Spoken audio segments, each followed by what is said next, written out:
They went on raids to capture felons who had violated their probation. It is one of the toughest and most dangerous jobs in law enforcement.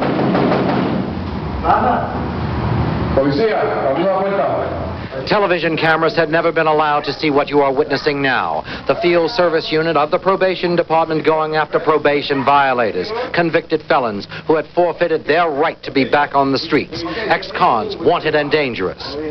But now you're going to wind up back in jail. What about you, man? Do you want to go back to jail? I don't want to go back to jail. They woke me up my sleep this morning, man. With an Eyewitness News crew, I was allowed to go with the probation officers as they perform one of the most dangerous jobs in law enforcement, capturing people who might have to go back to the slammer. None of them believe they're going to go back to jail. They continue their criminal activity day in and day out. Our idea is to just pick them up and get them out as quickly as possible with no harm done to anybody. With no harm done to anybody. All right.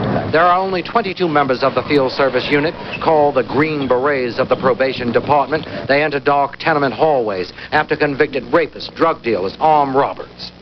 This is always the most dangerous time.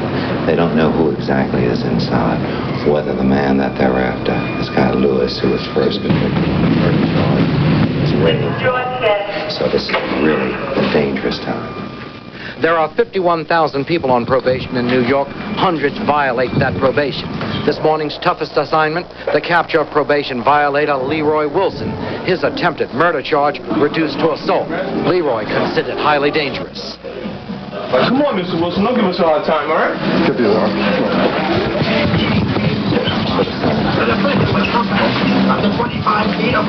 The message from the probation department to all convicted felons who violate their probation is that if you violate, they're going to come after you and they're going to get you and put you back in jail. This is John Johnson, Channel 7 Eyewitness News in the Bronx. And during this morning's raids, the officers of the field service unit Puts his life on the line every day. the cops, outgunned. Crack business. If somebody knows they're an agent, they'll shoot him and kill him. Battle